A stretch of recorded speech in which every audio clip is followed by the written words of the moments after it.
Hello everyone, I am Vikramaditya. आप सभी को मैं जेहेड सॉफ्टटेक के हमारे चैनल पे स्वागत करता हूं। और चलिए स्टार्ट करते हैं। What is ERP, why ERP and what career I can make in ERP, इसके बारे में हम लोग डिटेली इस सेशन में जानेंगे। ये ईआरपी का जो करियर है वो बहुत ही बढ़िया है। और आप सोच रहे होंगे कि यहाँ पे लाइक वी बहुत से ऐसे टेक्नोलॉजीज अभी आ गए हैं। एआई का बहुत हम लोग सुन रहे हैं, इंटरनेट ऑफ थिंग्स आ गया है, मशीन लर्निंग आ गया है और प्रॉम्प्ट इंजीनियरिंग आ गया है। तो बहुत ही सारे ऑप्शंस अभी नए नए आ रहे हैं। मगर फिर भी जो आपका ईआरपी का करियर, अगर आप ईआरपी के अंदर, एसएपी ईआरपी के अंदर या ऑरेकल ईआरपी के अंदर या माइक्रोसॉफ्ट डायनेमिक्स ईआरपी के अंदर आपका करियर बनाओगे तो वो स्टेबल रहेगा। हम सभी को पता है कि नेक्स्ट 10 ईयर्स का जो रेवोल्यूशन होगा वो एआई पे होगा। और एआई तो बहुत फास्ट बढ़ रहा है। मगर हमारा करियर ईआरपी में क्यों स्टेबल होगा, उसके बारे में हम लोगों को जानना है। उससे पहले हम लोगों को ये जानना है कि ईआरपी है क्या और ईआरपी यूज क्यों करते हैं। मतलब ये चीज़ है क्या, ये सॉफ्टवेयर क्या है और उसको यूज कैसे करते हैं, क्यों करते हैं और कौन कौन यूज करता है उसको, वो वाला हम लोग को पहले समझना है। और उसके बाद हम लोग जानेंगे कि ये जो ईआरपी का करियर, उसका ग्रोथ कैसे होगा और मैं मेरा मेरा करियर स्टेबल कैसे होगा। क्योंकि आज के दिन में सभी को एक चिंता है कि अगर मैं करियर किसी टेक्नोलॉजी में स्टार्ट भी कर दूं तो आगे जाके वो चेंज भी हो सकता है और मुझे फिर से कुछ सीखना पड़ेगा। तो वो सब हमारे दिमाग में टेंशन्स और कन्फ्यूजन्स रहते हैं। अगर आप ऑलरेडी ईआरपी सॉफ्टवेयर में आप काम करते हो तो भी आपको ये वाला जो सेशन है बहुत ही यूजफुल होगा। आप प्लीज़ एंड तक सुनिए और इसको सभी को बांटिए, ये ज्ञान, और सबको यूज़ हो सके। अच्छा, अगर आप सॉफ्टवेयर के अंदर काम कर रहे हैं ऑलरेडी, या अ, आप नॉन आईटी में कहीं पे काम कर रहे हैं और आप डेस्परेटली देख रहे हैं कि आपका एक अच्छा करियर बनना चाहिए, तो ये वाला जो करियर है ये बेस्ट है। ठीक है, चलिए हम लोग अभी जानते हैं कि ये S A P E R P, what exactly is S A P E R P, and हम लोग ई आर पी क्यों, हम लोग को ई आर पी यूज़ करना है, और उसके बारे में और डिटेलली जानते हैं। What is E R P, E R P है क्या? ई आर पी का फुल फॉर्म होता है एंटरप्राइज रिसोर्स प्लानिंग। और इस टेक्नोलॉजी को हम लोग को समझने के लिए एक सिंपल सा एग्जाम्पल से स्टार्ट करेंगे। मैं एक सिंपल सा एग्जाम्पल यहाँ पे दे रहा हूँ कि एक कॉन्सेप्ट है। मतलब मैं लेट्स स्टार्ट विथ कार का कॉन्सेप्ट। सो कार क्या है? एक कॉन्सेप्ट है। और BMW एक ऑर्गेनाइजेशन है। और X7 जो है BMW का एक कार का वर्जन है। ठीक है, तो जस्ट लाइक कार एक कॉन्सेप्ट है, उसी तरह ERP भी एक सॉफ्टवेयर का कॉन्सेप्ट है, जिसमें कि बहुत सारे ऑर्गेनाइजेशंस हैं। जैसे कि कार में भी बहुत सारे ऑर्गेनाइजेशंस कार मैन्युफैक्चरिंग करते हैं, तो इसी तरह अ, अपना अपना ईआरपी में भी बहुत से ऑर्गेनाइजेशंस उनका उनका खुद का सॉल्यूशंस बनाते हैं। जैसे एसएपी एक ऐसा कंपनी है, वो 50 इयर्स से ईआरपी टेक्नोलॉजी में है। और तब से अब तक वो पायनियर रह चुका है। और उसमें एक वर्जन है S/4HANA ईआरपी का। और भी ऑर्गेनाइजेशंस इस पे फोकस है। जैसे ऑरेकल बनाता है फ्यूजन ईआरपी, माइक्रोसॉफ्ट का डायनेमिक्स 365 है। तो हम लोगों को ये जानना है कि कौन से सॉफ्टवेयर, कौन से ऑर्गेनाइजेशंस का अभी मार्केट में डिमांड है, कितना उसका रेवेन्यू है, उसमें करियर का स्टेबिलिटी कितना है, उसके बारे में हम लोगों को जानना है। जैसे आप किसी को समझाओगे कि BMW X7 के बारे में आपको बोलना पड़े, तो आप उनको पहले आपको चेक करना कि चाहिए कि उनको कार के बारे में पता है क्या। तो कार का डेफिनेशन क्या है? मतलब किसी किसी किसी भी व्हीकल को मैं पकड़ के कार नहीं कर सकता, क्योंकि एक कार का एक डेफिनेशन होता है। ठीक है, उसके थोड़े प्रॉपर्टीज होते हैं। ऐसा नहीं है कि मैं एक 3 व्हीलर ऑटो चल रहा है तो उसको उसको दिखा के मैं कार बोल रहा हूँ। नहीं, ऐसा नहीं होगा, क्योंकि कार का डेफिनेशन होगा कि it should be comfortably taking people from one place to another place. उसके थोड़े प्रॉपर्टीज है, ठीक है, तो 4 टायर रहते हैं और उसका एक स्टीयरिंग व्हील रहता है। तो ये ऐसे थोड़े थोड़े प्रॉपर्टीज ऐसे हैं जिससे उसको कहा जाता है कार। हर एक व्हीकल को जैसे हम लोग कार नहीं कह सकते, उसी तरह हर एक सॉफ्टवेयर टेक्नोलॉजी को हम लोग ईआरपी नहीं कह सकते। तो हम लोग को ये समझना है कि ईआरपी, जैसे हम लोग कोई सॉफ्टवेयर को ईआरपी सॉफ्टवेयर कहें तो कैसे कहें, उसमें बेसिक प्रॉपर्टीज क्या होना चाहिए, उसके बारे में पहले हम लोग जानेंगे। फिर बाद में उसके बाद एसएपी का क्या है सॉफ्टवेयर, और ऑरेकल का क्या है, उसके बारे में हम लोग थोड़ा एक्सप्लोर करेंगे। ठीक है, चुके हैं कि ईआरपी का फुल फॉर्म होता है enterprise resource planning. Enterprise resource planning. तो हम लोग अभी समझते हैं कि एंटरप्राइज क्या है, रिसोर्सेस क्या है और प्लानिंग क्या है। एंटरप्राइज माने ह्यूज बिजनेस ऑर्गेनाइजेशन। जैसे मान लीजिए कि आपका एक बहुत ही बड़ा कंपनी है, जैसे टाटा मोटर्स, वो एक एंटरप्राइज है।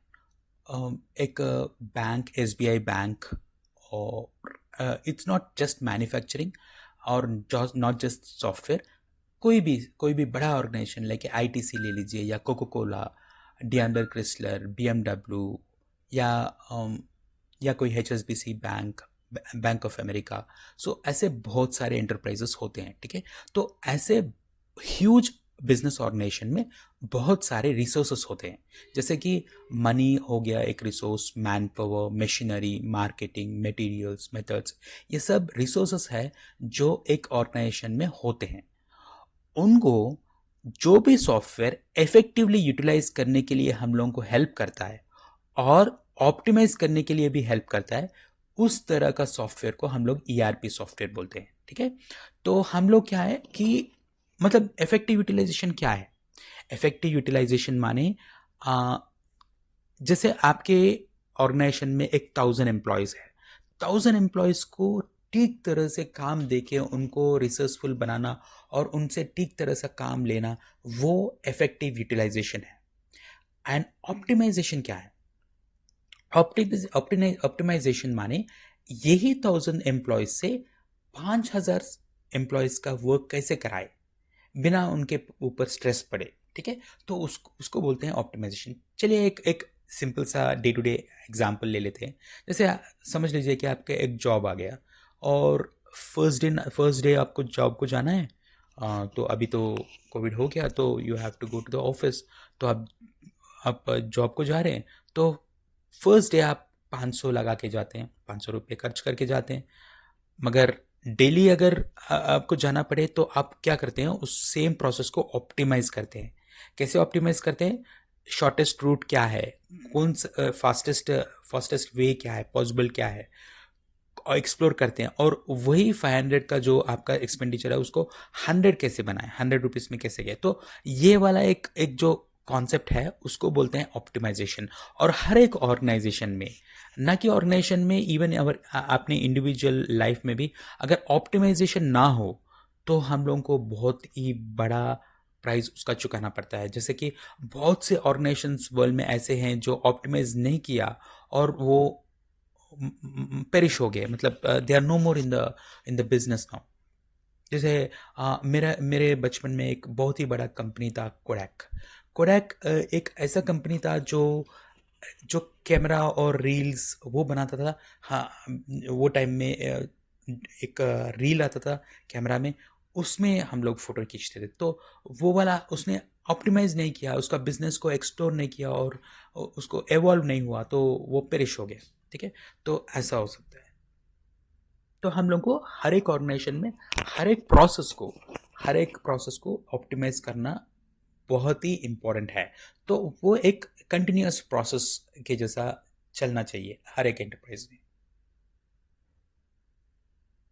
तो हम लोग यहाँ पे ये देख रहे हैं कि बहुत सारे रिसोर्सेस है एक एंटरप्राइज में। जैसे कि मनी है। मनी कौन से डिपार्टमेंट्स हैंडल करता है एक ऑर्गेनाइजेशन में? Finance department, accounts department and costing department. और मटेरियल्स को warehouse department, transportation, material management, purchasing department, ये सारे डिपार्टमेंट्स मटेरियल्स के रिलेटेड उनका पूरा बिजनेस और उनका डे टू डे एक्टिविटीज चलता है। ठीक है, मार्केटिंग में डिस्ट्रीब्यूशन रहता है, सेल्स रहता है, मार्केटिंग रहता है। और मैन पावर को कौन से डिपार्टमेंट्स हैंडल करते हैं? EHS, HR, training. HR तो आपको पता ही होगा, ह्यूमन रिसोर्सेस। मगर EHS जो होता है ये एनवायरनमेंट, हेल्थ एंड सेफ्टी होता है। ये वाला एक डिपार्टमेंट ऐसा एक मैंडेटरी बना दिया हर एक कंट्री में, जहाँ पे हर एक कंट्री को ये देखना ज़रूरी है कि उनका एम्प्लॉयज़ का एनवायरनमेंट कैसा है, हेल्थ कैसा है, सेफ्टी कैसा है, उसके बारे में ये डिपार्टमेंट वर्क करेगा। ठीक है, तो अभी हम लोग चलते हैं मशीनरी। कौन से डिपार्टमेंट्स मशीनरी को यूज़ करता है? Production department, quality and analysis department जो होता है वो क्वालिटी के पे फोकस करते हैं। प्रोडक्शन प्लानिंग कंट्रोलिंग डिपार्टमेंट जो है ये फोकस करता है कि कितना प्रोडक्ट, कितना मैन्युफैक्चर हो, कब हो, उसके बारे में। और मेंटेनेंस, मशीनरी के मेंटेनेंस को संभालता है। और मेथड्स क्या है? मेथड्स एक ऐसा रिसोर्स है जिसमें हम लोग ये डिसाइड करते हैं कि एक प्रोसेस किस तरह होना चाहिए। और जैसे मान लीजिए कि एक वेंडर से हम लोग कैसे कांटेक्ट करेंगे, जैसे ह्यूमन रिसोर्सेज जो है अपने कंपनी के अंदर उनको कैसे हम लोग मेंटेन करेंगे और मैनेज करेंगे। एडमिनिस्ट्रेशन डिपार्टमेंट होता है। रिसर्च एंड डेवलपमेंट ऐसे ऐसे सॉल्यूशंस निकालता है, ऐसे मेथड्स को इंट्रोड्यूस करता है जो फ्यूचरिस्टिक हो, सक्सेसफुल होने के लिए। ऐसे थोड़े एग्जांपल्स मैं दे रहा हूँ। तो सप्लाई चेन मैनेजमेंट जो है ये पूरा मैन्युफैक्चरिंग का एक सर्कल है जिसको वो संभालता है। जैसे कैसे हम लोग वेंडर को कांटेक्ट करना है, कैसे कस्टमर को करना है, तो कैसे पूरा मैन्युफैक्चरिंग करना है, वो सब उन लोग देखते हैं। तो हर एक डिपार्टमेंट का एक अलग ही मेथड पे उन लोग वर्क करते हैं और उसको इम्प्लीमेंट करते हैं। तो अभी हम लोग ऐसे एग्जाम्पल ले रहे हैं जहाँ पे मान लीजिए कि आपका जो ऑर्गेनाइजेशन है ये हर एक डिपार्टमेंट के अंदर एक अलग सॉफ्टवेयर इंट्रोड्यूस कर रहा है। सो इससे कॉस्ट बहुत कम पड़ेगा, मगर इसमें उनका चैलेंज ये होगा कि मान लीजिए कि वो कंपनी HR डिपार्टमेंट के लिए एक जावा का सॉफ्टवेयर का सोल्यूशन उसमें वो यूज़ करने। ठीक है, तो अगर एम्प्लॉय ज्वाइन करता है ऑर्गेनाइजेशन में तो उनका जो डेटा पूरा एंटर होता है HR डिपार्टमेंट के अंदर। और उसके बैकग्राउंड में उनका अलग डेटाबेस है। और ये बंदा जो अभी ज्वाइन किया उसको सेल्स डिपार्टमेंट में काम करना है। तो इनका जो डेटा है, जो HR डिपार्टमेंट का जो सॉफ्टवेयर यूज करें उसके अंदर था, उसको हम लोग फिर से री एंट्री करना पड़ेगा सेल्स डिपार्टमेंट के अंदर, क्योंकि हमारा सेल्स डिपार्टमेंट जो है वो विजुअल बेसिक यूज कर रहा है जिसका डेटाबेस है एक्सेस। तो उसका ऑपरेटिंग सिस्टम भी अलग है, विंडोज 95। जो HR सिस्टम है वो लाइनक्स यूज कर रहा है। तो इसमें क्या होगा कि अलग अलग डिपार्टमेंट्स का अलग अलग सॉफ्टवेयर और उसके पीछे अलग अलग डेटाबेस और ऑपरेटिंग सिस्टम भी अलग। तो इससे क्या होगा कि डाइवर्सिफिकेशन होगा और प्रोसेस बहुत कॉम्प्लेक्स होगा। कॉम्प्लेक्स कैसे होगा वो हम लोग समझेंगे, मगर इसमें सबसे बड़ा चीज जो है वो मिसिंग है, वो इंटीग्रेशन है। टेक्नोलॉजी हम लोग यूज कर रहे हैं, मतलब सॉफ्टवेयर सभी में है, मगर उनका सबका इंटीग्रेशन नहीं है। जैसे कि आप मान लीजिए कि आपके पास एक कैमरा है, नॉर्मल कैमरा है, और एक वीडियो कैम अलग है, लैपटॉप है और इंटरनेट कनेक्शन है। और हर एक बार आप प्रोफेशनल कैमरा से फोटो खींचते हो तो उसमें से मेमोरी कार्ड निकाल के आपके लैपटॉप में रख के उसमें से फोटो निकालना पड़ेगा। तो इसमें ये प्रोसेस में क्या होगा कि अगर मैं एक फोटो खींचा तो उसको मैं US भेजना है, तो मुझे क्या करना होगा कि वो मेमोरी कार्ड को लेके लैपटॉप में इंसर्ट करके उसमें से डेटा लेके फिर मैं ईमेल ID लॉगिन करके फिर बाद में उनको भेजना पड़ेगा। तो ये लंबा प्रोसेस हो गया। जैसे मान लीजिए कि अगर आपके हाथ में स्मार्टफोन है तो आप सिंपल से टक फोटो खींचोगे, इमीडिएटली आप भेज दोगे, क्योंकि आपका मेल और आपका सोशल नेटवर्किंग ऑलरेडी कॉन्फ़िगर होगा आपके स्मार्टफोन में। तो ये कैसे बन रहा है, इतना फास्ट कैसे हो पा रहा है, क्योंकि आपके स्मार्टफोन के अंदर सब इंटीग्रेटेड है। जैसे कैमरा इंटीग्रेटेड है, आपका सोशल नेटवर्किंग साइट इंटीग्रेटेड है, और इंटरनेट भी चालू है। तो ये सब इंटीग्रेटेड है, इसीलिए आप इस पूरा चीज़ को और पूरा प्रोसेस को जल्दी कर पा रहे हैं। तो इसी तरह हम लोग जब एंटरप्राइज के लेवल में देखेंगे तो इसमें जो प्रोसेस जो है वो बहुत ही कॉम्प्लिकेटेड रहता है। समझ लीजिए कि एक कंपनी है, जैसे Nestlé. Nestlé more than 120 countries में उसका उसका बिजनेस है। तो वो इतना स्केल पे, जैसे अलग अलग डाइवर्सिफाइड सॉफ्टवेयर में अलग अलग डाइवर्सिफाइड प्रोडक्ट्स में उन लोगों का फोकस रहता है। तो इतना उन लोग अगर उस एक कंट्री में, समझ लीजिए कि नेस्ले इंडिया के अंदर, फिर उनका सॉफ्टवेयर में भी बहुत डाइवर्सिफिकेशंस है, तो कॉम्प्लिकेशंस बढ़ेगा। तो हम लोग का फोकस ये रहता है कि जितना हो सके उतना उसको इंटीग्रेट कीजिए। तो हमें ये सब जो डिपार्टमेंट्स है वो सबको इंटीग्रेट करना है, और इसके बारे में और डिटेली हम लोग देखेंगे।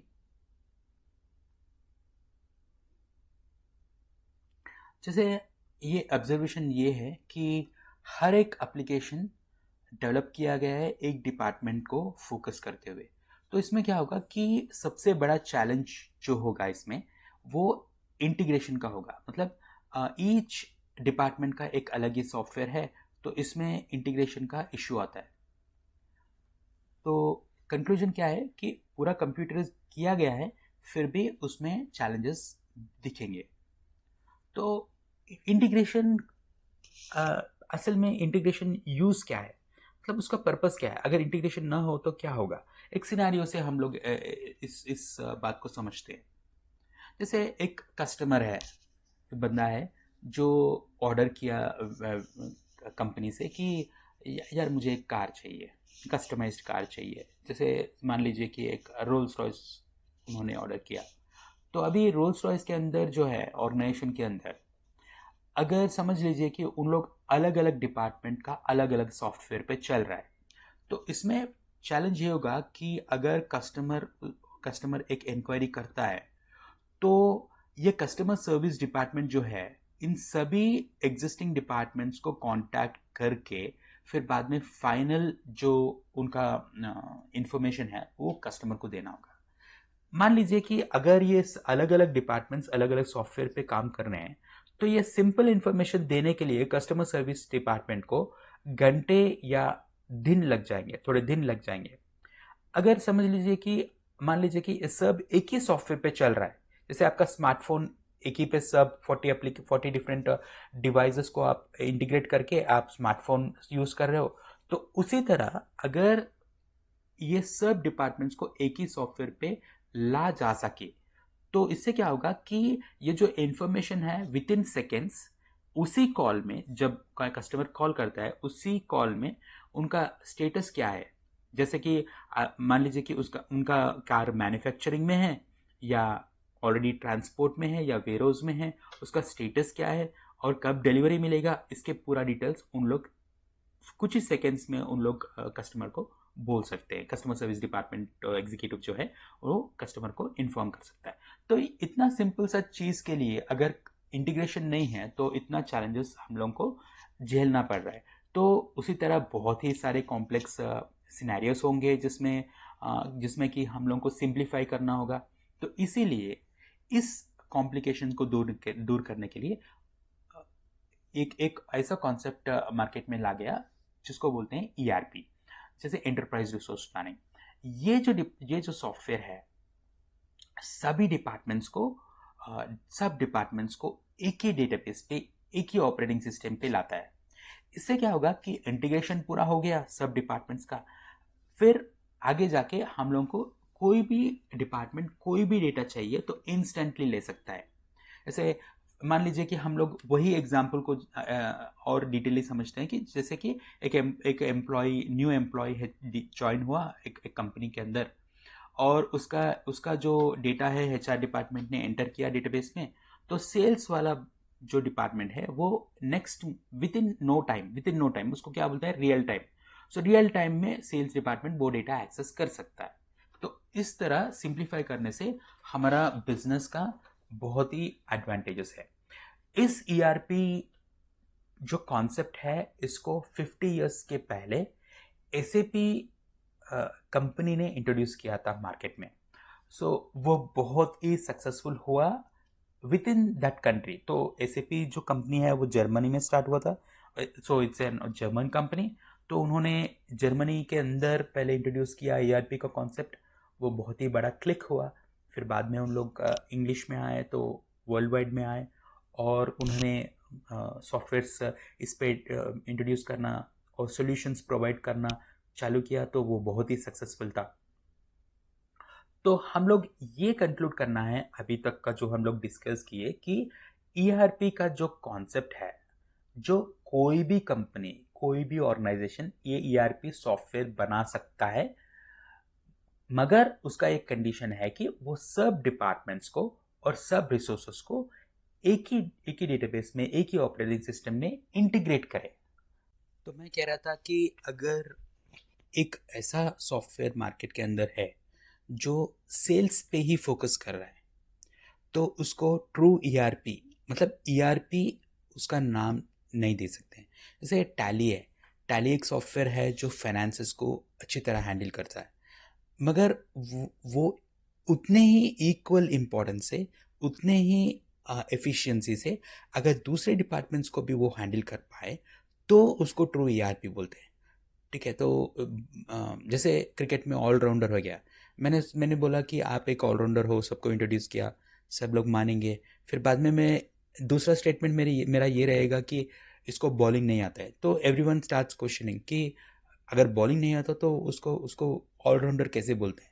तो ईआरपी का प्रॉपर डेफिनेशन ही ये है कि हर डिपार्टमेंट को और हर रिसोर्स को प्रॉपरली हैंडल कर पाए। तो उसमें सबसे बेस्ट और नंबर वन अभी जो है एसएपी है। पर एसएपी का मेजर ड्रॉबैक ये है कि सब ईआरपी सॉल्यूशन से ज़्यादा कॉस्टली रहेगा बाय देन। मगर जो जितने बड़े बड़े ऑर्गेनाइजेशंस है वो सब एसएपी ही इम्प्लीमेंट करते हैं, क्योंकि उनको इकोनॉमिकल रिस्ट्रिक्शंस या फाइनेंशियल रिस्ट्रिक्शंस नहीं है। तो उनको पैसा थोड़ा ज़्यादा पड़े प्रॉब्लम नहीं है, मगर उनका एफिशिएंसी बनना चाहिए, बिजनेस बनना चाहिए।